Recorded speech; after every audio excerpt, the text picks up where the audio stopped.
Lately, my whole family, including my tween son, Mark, fake name, has been interested in ancestry. Everyone wanted to go get tested. We were hesitant because Mark is adopted, but after we read up about it and how there's an option to make sure nobody else could see his data but us, we agreed. We found nothing on the maternal side closer than third cousin, but we did find a match for a biological father. We looked him up on social media. Here's the thing, he's 24 years old, as in he's turning 25 this year. Our son was an anonymous hospital surrender, so we understood that we must tread carefully. The story might not be great, but this crosses a line for us. Given basic math, there's almost no chance that this story is anything appropriate for our son to hear. And talking to this guy feels grossly inappropriate for us to do. We're uncomfortable talking to this guy, or that it's a right move for our family. We decided to tell our son that we didn't find anything about his biological parents, even when we had his complete contact information. He was disappointed but accepted it. My family thinks we should have told him the truth, but we disagree. As our son's parents, we're responsible for protecting him, and we feel this is the best. We never promised him that this would come up with anything, or that we would decide to reach out if it did. It was only ever a possibility that we were open to, if it was safe and reasonable to. We've been arguing back and forth all day with nobody else on our side. Is there something I'm not seeing here? Am I the idiot for telling my son we didn't find his biological parents? Edit.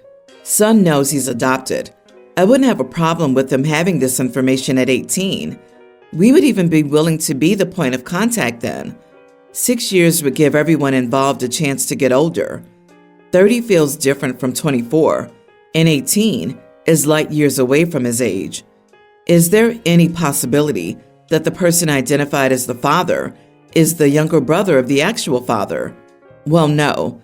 Given the DNA percentage, even if there's somehow full siblings, it's not likely. You are the idiot for telling other family members. So many people were part of that conversation that there's no way the secret will stay secret for long. If your son doesn't get to know, then they certainly shouldn't have been told. Also, he's likely going to try to find his bio parents himself again one day, and he might be upset if he finds out that you kept this information from him, especially if his bio dad does want some relationship. This is his story. You can't sanitize it or hide it from him, and that will just add to the trauma when he inevitably finds out the truth, and he will find out. This will bite you in the idiot. Yeah, 3 people can keep a secret if 2 are dead. OP will have to deal with her son's feelings of betrayal because of all the lies, and it's such a stupid secret to begin with. This kid is 12 years old. He's old enough to be communicated with about this, rather than be lied to. What's wrong with saying, we did find somebody, but we don't know if they're safe enough to reach out to yet? He's not 6 years old. Surely he will understand when his parents explain that his biological father was too young for a kid and that he's a stranger who might not be safe. 18 is too late. That's the only part that gets me. Why on earth did OP discuss this with anyone other than their spouse? You've turned a private, possibly traumatic subject for your son into family gossip. This will come out now, and it'll get back to your son. Too many people know. People who will talk amongst themselves and possibly directly to your son. If anyone was to get that information, it was your son. And if he wasn't getting it, then you shouldn't have told anyone. Everyone's the idiot here. I wish you hadn't told anyone else, though. My nephew was told the truth about his conception by a it's only right person at 12. He thought my brother was his bio dad. He was very loved, very wanted, but still, a product of my sister-in-law's unfortunate accident. Oof, that should have been a secret. He's 32 now, no interest in having a family, full of rage. You'd think of us as liars, right? No, it scared the crap out of him to find out at that age. I pray you have no do-gooders like we did. Good luck to all of you, OP. I, 27 male, have been married to my wife, 26, for a little over a year. Last week, it was my wife's birthday, and she received a $3,000 diamond necklace from my brother, 30. I was pretty weirded out by this, as even though my brother is far from poor, he's not the type to gift anyone gifts worth thousands, and he especially never gave my wife something as expensive as this. My wife shrugged it off as nothing, and my brother felt generous. Here's where I might be the idiot. I still feel uneasy about the gift. I brought it up to my brother's wife, 30, and she lost it on him. Apparently, she never agreed to my brother gifting another woman such an expensive gift. Now both my brother and my wife are mad at me. My brother for creating problems in his marriage, and my wife who thinks I only blabbed about my brother's gift for her to my sister-in-law because I'm insecure my own birthday gift for her wasn't as expensive. I paid for a full spa day for her, which she really liked, but it indeed wasn't as expensive as my brother's necklace. Am I the idiot? Not the idiot. Let's break it down. Your brother and your wife are dancing horizontally. They think you're too dumb to notice, and as a private joke between them, he gives her an expensive necklace in front of you. They thought they'd be able to get away with being blatant about their relationship. You stuffed things up by contacting the sister-in-law, who has a few dozen more IQ points than your good self, and recognizes horizontal dancing when she sees it. That's what this is about. OP, you should swap wives with bro on a permanent basis. If your wife takes half of your assets, and your sister-in-law takes half of theirs, you'd get the better deal. I feel a little sad as I would have been this clueless in my first marriage. I was blind to my ex-wife setting herself up to exit the marriage years before she did. I adored her and couldn't see anything wrong, even though my family and friends warned me. If my husband gave me a $3,000 necklace, I'd be wondering what he did, because clearly the man's trying to apologize or something. Info: any signs that your wife is cheating? Apart from the $3,000 necklace. I'll be waiting on your next post, where you confirm that they're having an affair. Everyone is going to assume your brother and wife are having an affair, but I think the truth is much more sinister. The necklace is cursed. Bringing it into your home will attract the attentions of the old ones. Disavow your brother. He's trying to kill you. And abandon your wife. She's already come to their attention. It's too late for her. Rescue your sister-in-law and flee. I, 25, am a general manager at a shop. I'm not the owner, but I've been with them since I was a teen and worked up to my current position. It's been the perfect job to pair with my classes. As the general manager, I do the scheduling and the hiring. The owners trust my judgment and let me hire and fire at my discretion. Last week, I hired a girl, teen, from the local high school. She was lovely and showed a willingness to work. She seems a little on the quiet side, but this being her first job, I think it's expected to an extent. There were zero tells or mentions that she may have special needs. 2 days after hiring her, she's not supposed to start until this upcoming week. Her father came in and introduced himself to me. He was polite, thanked me for hiring his daughter, and left his phone number, telling me to call him after I'm off. I was confused because I've never dealt with a situation like this, but I did call him.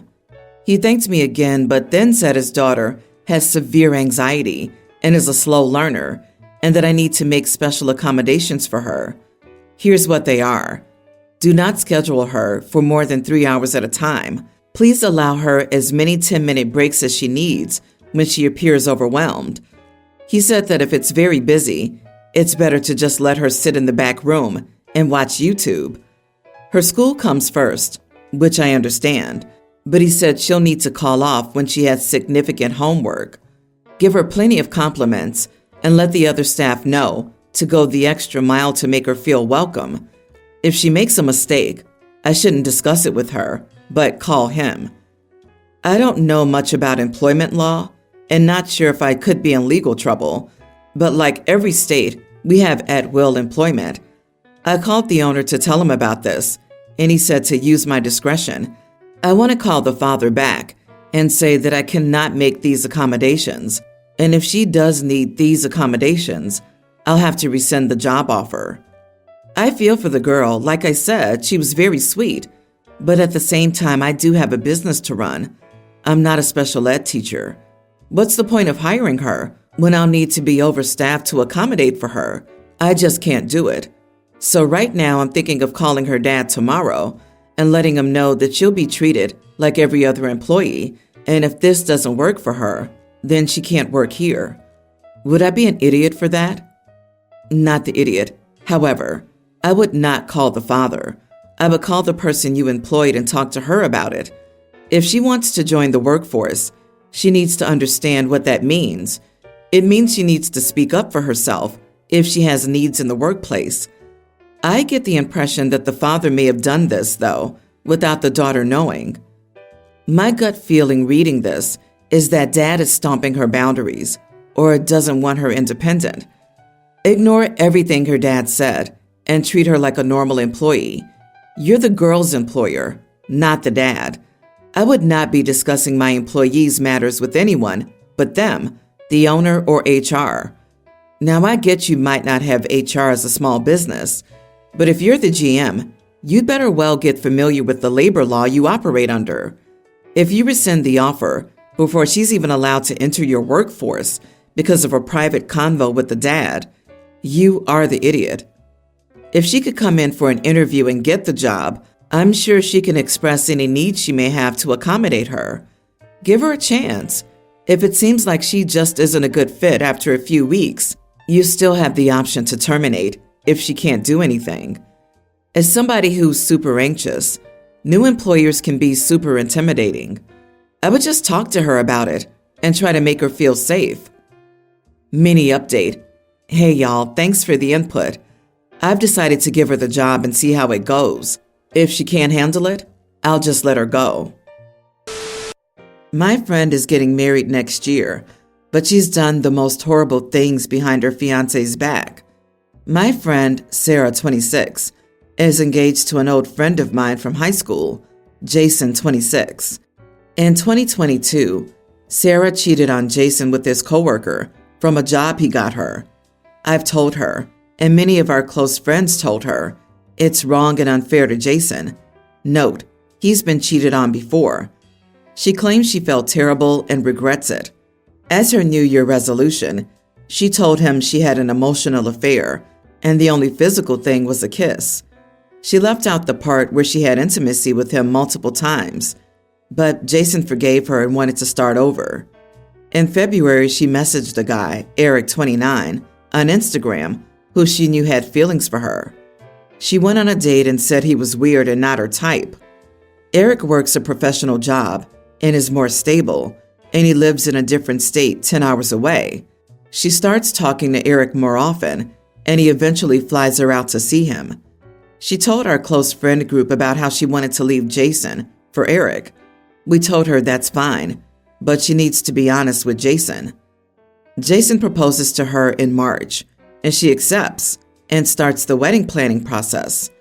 He works in construction outside of the city and comes home every 20 days for a week. After the proposal, he says he wants to be celibate until the wedding day to have God's blessing. She took that as an opportunity to have unprotected intimacy with Eric whenever she wanted.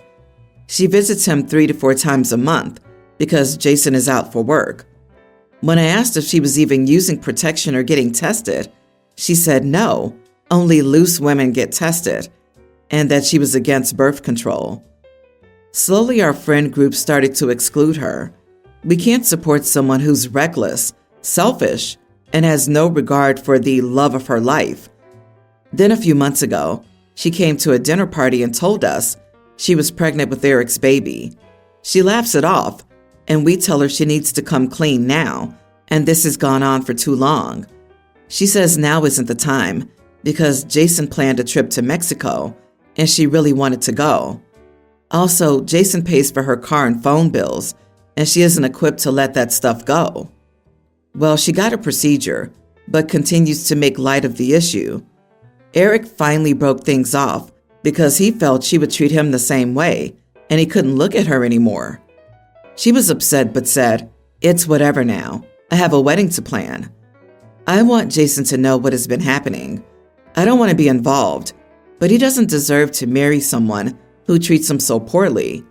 I've known him longer than her, and he's a good guy. Would I be an idiot if I told him what she was doing? Not the idiot.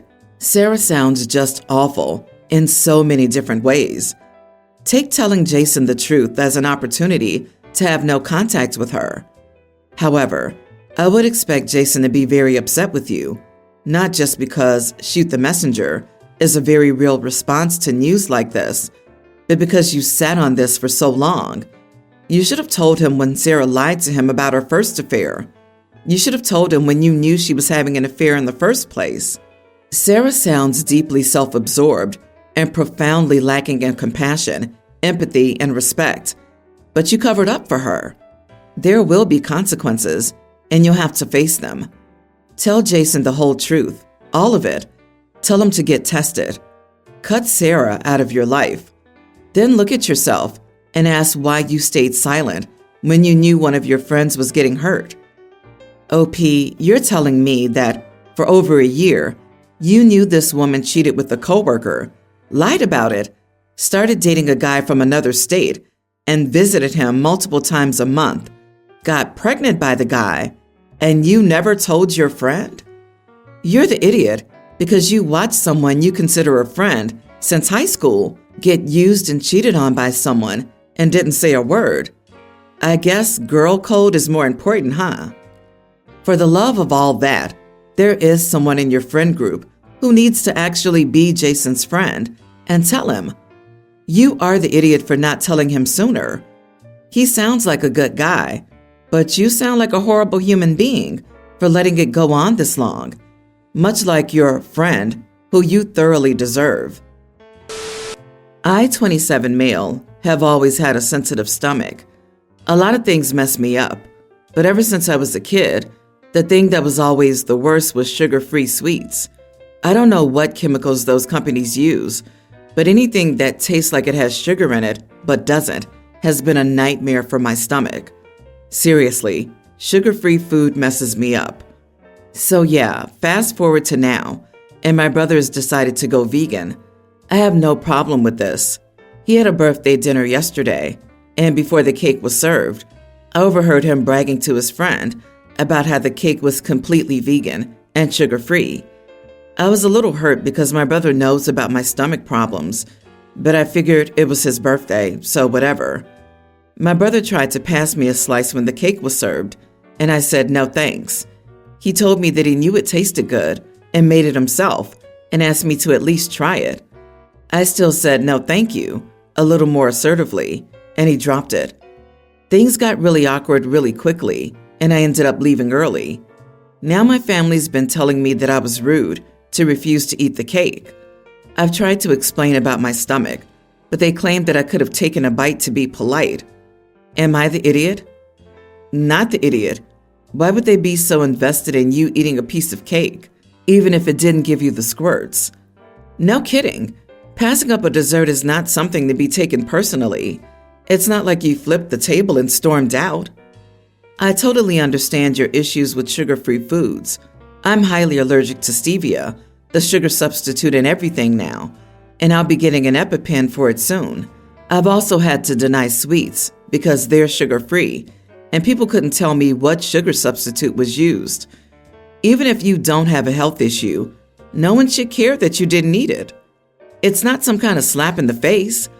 Attending a birthday party and not wanting any cake is completely okay, but next time accept the cake and leave it behind a couch somewhere. Hope they like that. Or tell them you bring rat poison next time to the barbecue and will expect everyone to take a non-lethal dose just to be polite. What the heck is wrong with them? I cannot imagine ever being offended that someone couldn't eat something I'd made because they have a food allergy or intolerance, let alone ignoring a food intolerance that I knew they had when preparing food for an event I knew they'd be at. Your family sounds like a bunch of idiots to me.